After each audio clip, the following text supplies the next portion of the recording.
Hello guys, bagong umaga, bagong assignment ng ating Panginoon. Ano bang assignment na to guys? Tingnan mo nga yung katabi mo, sa kaliwa, sa kanan mo. Guys, yan yung assignment mo. Yan yung assignment nating lahat. Assignment mo rin guys, yung mga kapamilya mo, mga kapatid mo, mga magulang mo,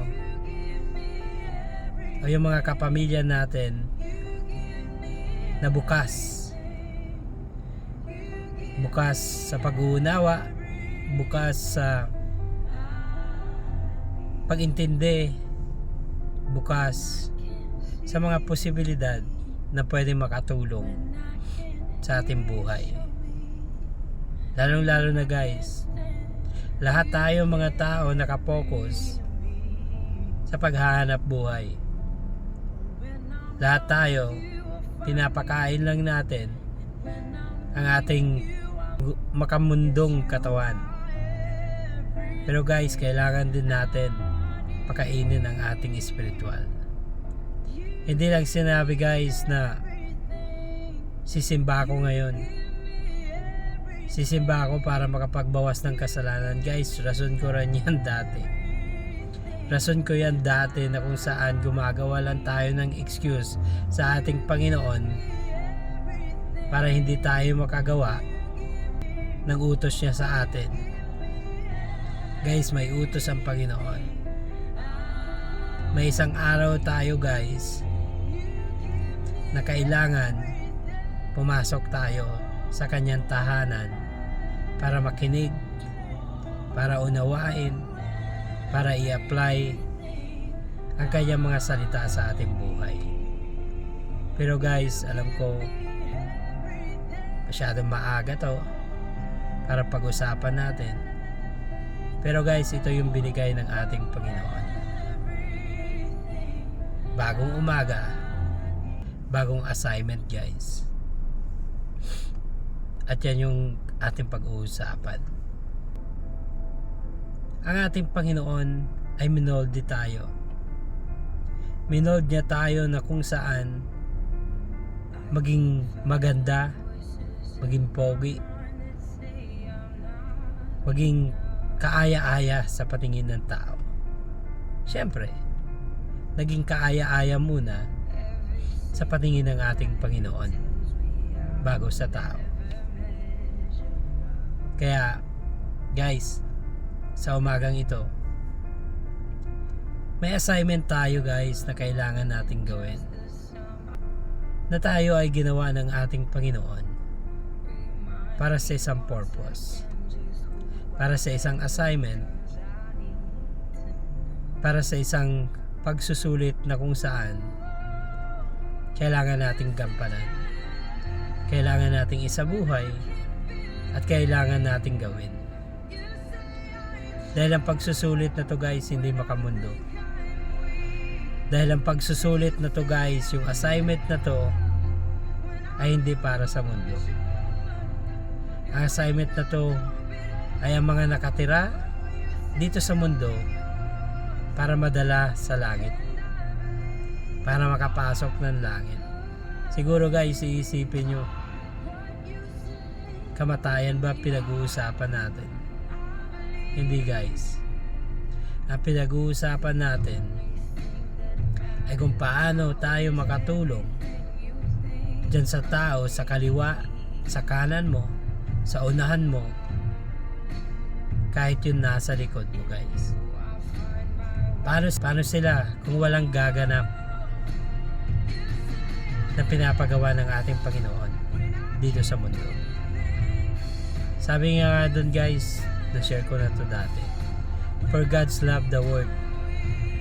Guys, dun sa John 3:16 na sinasabi na for God's love the world, hindi lang dahil mahal niya yung mundo, kundi ang tinutukoy niya guys, ikaw, ako, tayong lahat. He loves the world, kaya nga pinadala niya ang kanyang anak balik tayo guys dun sa ating pinag-uusapan. Yung assignment. Ano ba yung assignment mo? Tulad nga ng sabi ko guys, ang assignment mo ay yung mga kapamilya, kasama sa trabaho, yung mga tao na kapaligid sa'yo, at kung sino pa guys na may bukas na pag-uunawa at bukas para sa ating Panginoon. Guys, sinusugo tayo ng ating Panginoon. Ito yung assignment natin. Sinusugo tayo to go. Saan tayo pupunta guys? Doon sa mga tao na nangangailangan sa ating Panginoon. At sino ba yun guys? Guys, sila yung tao na nahihirapan sa buhay. Sila yung taong may sakit. Sila yung tao na lagi na problema sa bawat araw. Sila yung mga tao na may dinadamdam. Sila yung tao na may pangangailangan. Sila yung tao na may mga anxiety, may mga depression. Guys, yan yung assignment natin. Yung mga broken family, assignment din natin yan guys. Kaya kung ikaw ayaw mong tumupad sa pinag-uutos ng ating Panginoon sa assignment mo, guys, mag-isip-isip ka. Hindi pa huli ang lahat. Marami pang oras para ito ay ating gawin. Kung sa school nga guys kailangan natin magpuyat minsan dahil sa mga inuutos ng ating mga teacher na kailangan sagutan to, sagutan yan,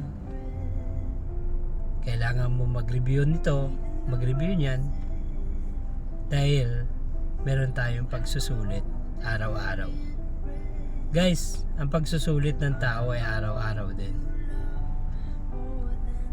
Ang kagandahan lang guys, kung may Diyos ka sa buhay, hindi mo kailangan mag-alala sa pagsusulit ng mundong ito. Dahil nandyan ang Diyos para gabayan tayo, para turuan tayo na mapagtagumpayan ang mundong ito. At maging kalugod-lugod yung mga ginagawa natin sa ating Panginoon. So guys, ready ka na ba sa assignment na iniutos sa iyo ng ating Panginoon? Sabi sa Matthew guys 28 verse 18 to 20, go and make disciples of all nations, baptize them in the name of the Father, the Son, the Holy Spirit, and teach them all commands. So ito yung assignment natin guys, to go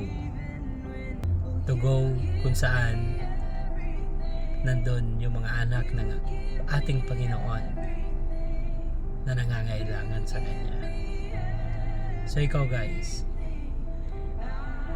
nakakatuwa, may nag-comment guys dun sa ating video na karaan, share ko lang sa inyo. Sabi niya, handa na ba? Hindi ko alam guys kung ano ibig sabihin, kung saan or kung saan ako kailangan maghanda. Pero alam mo guys, kung anong revelation ni God. Handa na ba ako? Handa na nga ba ako? Guys, unti-untiin lang natin.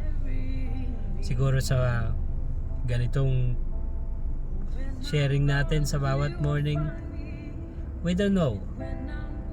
If God's truly calling, then God's will be done.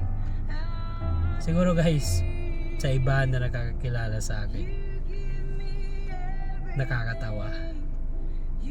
Pero guys, naranasan mo na ba? Naranasan mo na ba na magkaroon sa puso mo ng desire? Yung burning desire, yung nag-aapoy sa puso mo guys. Yung hindi ka mapakali dahil may gusto kang gawin para sa ating Panginoon. Yung hindi mo ma-explain bakit ko nararamdaman to, Lord. Pero guys, kaya ginawa ko tong bagong umaga, guys. Dahil sa bagong umaga, maraming pinapagawa ang ating Panginoon. Marami din tayo bilang tao na mag-respond sa Kanya sa bawat araw. Mag-acknowledge sa Kanya sa bawat araw na lumilipas. Guys, itong video ko na to is not for fame. Hindi, guys. Kahit i-reject mo man ako, talikuran mo man ako, ito naman sasabi ko sa iyo, guys. Hindi ako tatalikuran ng ating Panginoon dahil ginagawa ko lamang kung ano yung inuutos niya. So ikaw, guys, nasa sayo ang desisyon kung kailan mo papapasukin ang ating Panginoon dyan sa puso mo, napakinggan yung mga salita niya. Siguro, guys, hindi ko alam. Sure, sa mga nakakakilala sa akin nung high school, baka yung ngiti nila hanggang tenga, na ang kilala nilang tao na pasaway, na mahilig mambuli, na hambog, ito nagpapahayag ng salita ng Panginoon araw-araw. So guys, naway gabayan ako ng Panginoon dito sa assignment niyang binibigay, dito sa pagsusulit niyang binibigay. Pagtawanan niyo man ako, guys, wala akong pakialam. Ang may pakialam ako na magawa ko, magampanan ko yung pinapagawa ng ating Panginoon sa buhay ko. So guys, sa muli, kapit lang sa ating Panginoon dahil lagi may bagong umaga na ginagawa ang ating Panginoon para sa iyo, para sa akin, para sa ating lahat. God bless you, guys. But before we end, I just want to close this sharing sa inyo. Heavenly God, Father in heaven, we bless you, Lord. We honor you, Lord, daily in our lives. We give you thanks for all the things that you've done. Heavenly God, the Father in heaven, we know that you are creating every day new things in our life.